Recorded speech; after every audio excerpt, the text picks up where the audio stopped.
How do you negotiate the total loss value of your vehicle after an accident?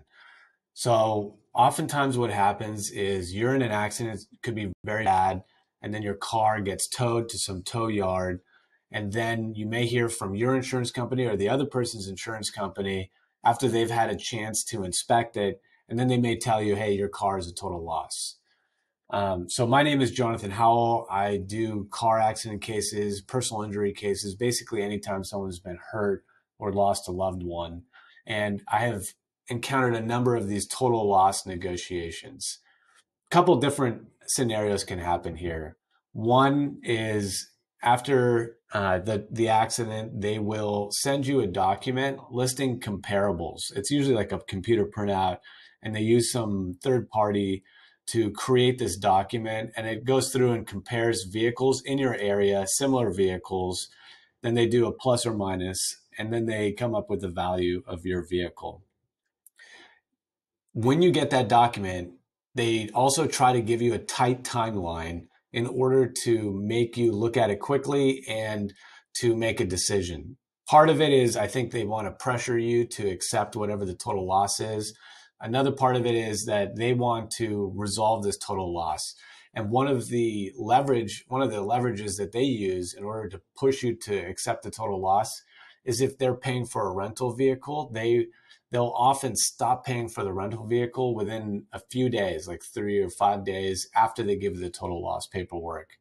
So keep that in mind. What you want to do is you want to take a look at that document, and I'm talking about California here because that's where I practice.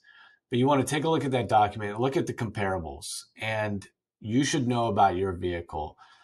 Many times those comparables, obviously they're not going to be exactly the same, and there are going to be things about your car that you know that are not in the comparables. And so if your car had new tires, for example, or you had spent some money to tint the windows, or you had recently spent a lot of money for maintenance on the vehicle, these are things that you want to make a list of.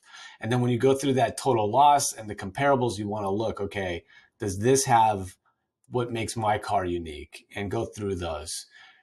What also helps a lot is if you have receipts for these things. So if you bought tires recently, if you have receipts for the tires, or if you did spend a lot of money for new maintenance or recent maintenance, or the tint, or some other customization that you did, if you have those receipts, including that, I generally recommend dealing with the insurance company in written form. So try to get an email. That's probably the easiest and fastest way to do it. Otherwise, you've got to send it through the mail or fax because some of these insurance companies still use fax in 2024. But if you can get an email, you want to write a letter and you want to easily and properly explain why the total loss is not accurate. Another thing that I do is go to and get my own comparables from websites like Kelley Blue Book or websites where they sell used vehicles. And you want to look at the mileage and the make and model of the vehicle. So you want to take all that information, you want to take the comparables, you want to take the information what makes your car unique and make it an attachment. And you want to make this as easy as possible for the adjuster because at the end of the day, the adjuster has to take what you give them and then go to their supervisor or whoever's in control and explain to them why more money needs to be put for the total loss of your vehicle. And you want to put in your letter exactly what you're asking for. Usually in the first line, I'll say, hey, these total loss valuations are not accurate. They're missing key information.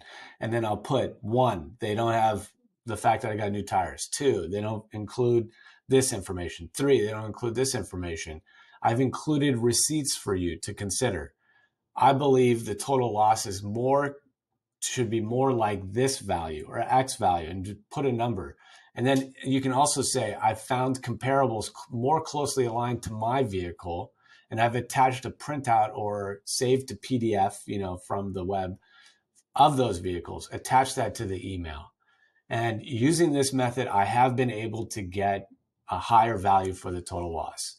Whatever you do, at the end of the day, the insurance company, they need the proof and the evidence in order to get to that amount. You can't just start yelling or arguing with these adjusters because that doesn't work and people yell and argue with them all the time.